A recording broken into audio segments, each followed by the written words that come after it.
Hello, everyone, and welcome to this episode of Ignition Time. Thank you so much for being a viewer and a subscriber. Now, I've been covering the actions of the Biden administration, the actions of President Biden. There he is. Hello, President Biden, and Vice President Kamala Harris quite extensively. I've told you that both the President and the Vice President have been crisscrossing the country in Air Force One, building support for their American Rescue Plan that has been signed into law. And now they're essentially turning their focus towards the Build Back Better agenda. But in some brand new reporting, some concerns are emerging about some of the components of the American Rescue Plan. Did these components intentionally create a safety net? And are they about to set up what could be considered class warfare? These aren't my terms, these are actually the terms that are emerging from certain media personalities, including the director of the White House, the former director of the White House Economic Council, Larry Kudlow. Uncle Kudlow. Remember Uncle Kudlow? There he is.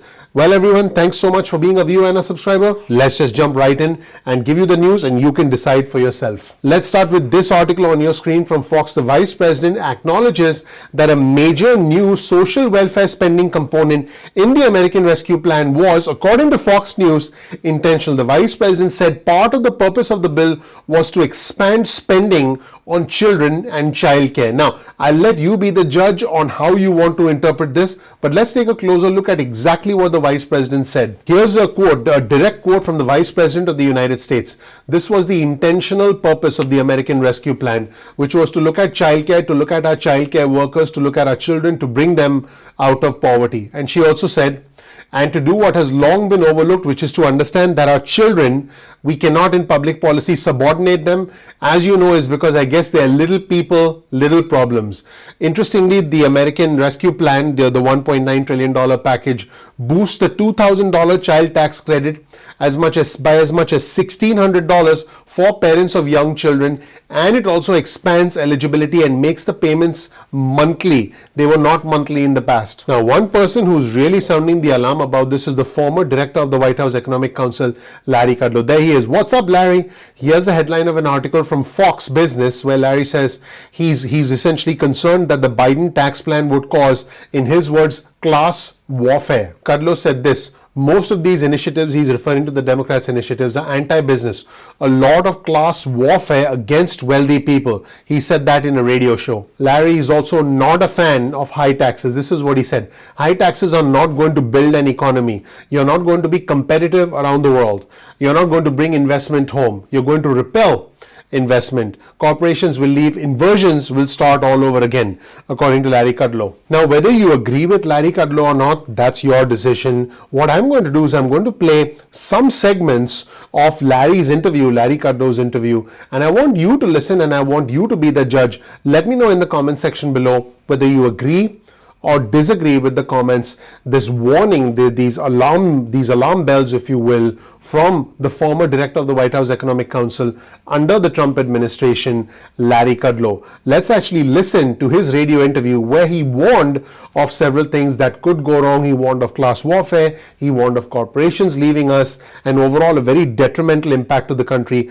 Let's listen to the audio of Larry Kudlow talking about his concerns with all this spending and with the increase in taxes, increase in corporate income taxes that are inevitable under the Biden administration, that are inevitable under a new reconciliation package that is expected in the next few months. Let's listen closely to what Kudlow had to say. Look, it has, big implications for policies. It has big implications for economics.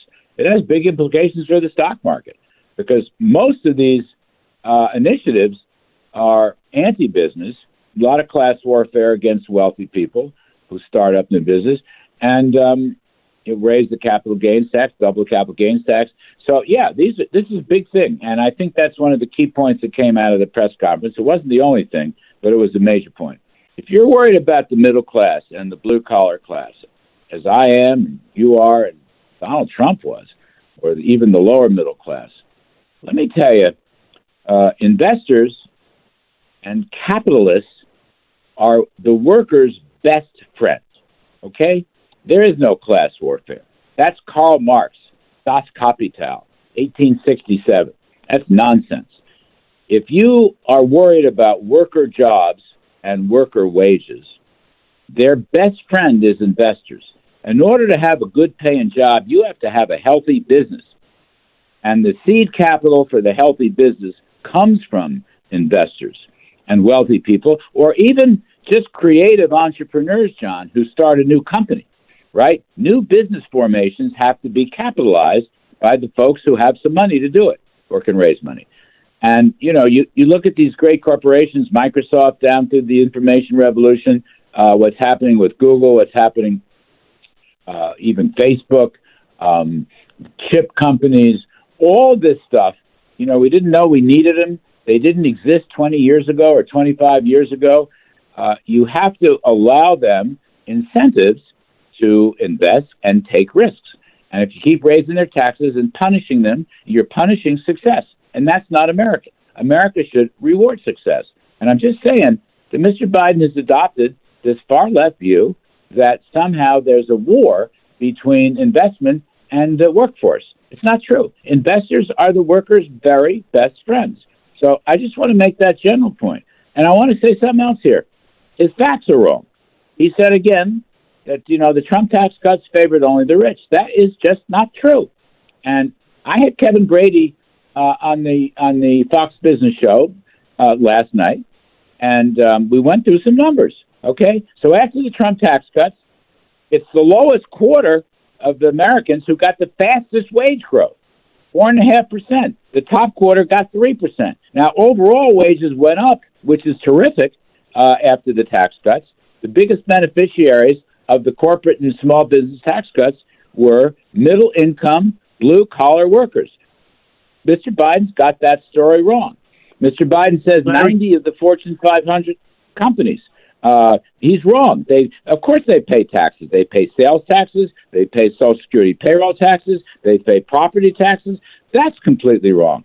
So, look, you're not going to build an economy. You're not going to be competitive around the world. You're not going to bring investment home. You're going to repel investment. Corporations will leave. Inversions will start all over again if we wage war on businesses and wealthy investors. That is nuts. And that's part of this class warfare that will do great harm to our economy and to the stock market. Larry Kudlow, I agree with you 110%. We're a little bit over time, but thank you so much for calling in this Sunday morning, and let's catch up again real soon. Thanks, John. Appreciate it. Interesting indeed. Now, Larry Kudlow is not the only person sounding the alarm. Larry Summers, the former U.S. Treasury Secretary, has actually sounded alarm bells also about this. Here's the headline of an article on your screen, also from Fox. Obama's economic advisor blasts Biden's stimulus plan, says it could trigger high inflation. Larry Summers continues to blast not only the American Rescue Plan, but all the future plans from the Biden administration. This is what Summers said: "We're taking substantial risks. This might not have struck as much of a nerve if it didn't reflect concerns that were widely felt." He's basically saying, hey, many people are concerned. That's why I'm really bothered about it. You can't just ignore these concerns and just go on spending money. In fact, he provides a very interesting analogy. He says, I know the bathtub has been too empty. He's referring to essentially the economy, the spending capability, the unemployment rates, leading to a lack of consumer spending capability. But now he's saying, but one has to think about what the capacity of the bathtub is and how much water we're trying to flow into it. In fact, this whole situation is becoming a case of Larry Summers versus the stimulus. Not my words, Larry Summers' own words in his own tweet. Let's show you a tweet on your screen from Larry Summers. He talks about his take on this whole situation, and he says, market movements, continuing Federal Reserve complacency about inflation and all the economic indicators lead me to be more concerned than I was a month ago when he initially sounded the alarm. And there's a link to an excellent New Yorker article which essentially says Larry Summers versus the stimulus. Could the passage of the $1.9 trillion stimulus plan mark the end of the neoliberal era and create a new wave of spending that not only did the Democrats not imagine, not only did President Biden not imagine, but a lot of the ultra-liberals also did not imagine? Are we in uncharted territory, and are we setting ourselves up for a dangerous collapse of the American economy? That is what the article goes deeper into. I want you to check out that article and let me know what you think. And if you want me to do a detailed video on whether the $1.9 trillion stimulus plan could lead to a collapse of the US economy, let me know. I'll give you a spoiler alert right now. I don't think it will, But if you do want me to present you with the pros and cons, let me know in the comment section below, and I'll be sure to work on that video for you next. In the meantime, the Biden administration has been extremely busy. Here's the headline of an article from NBC News.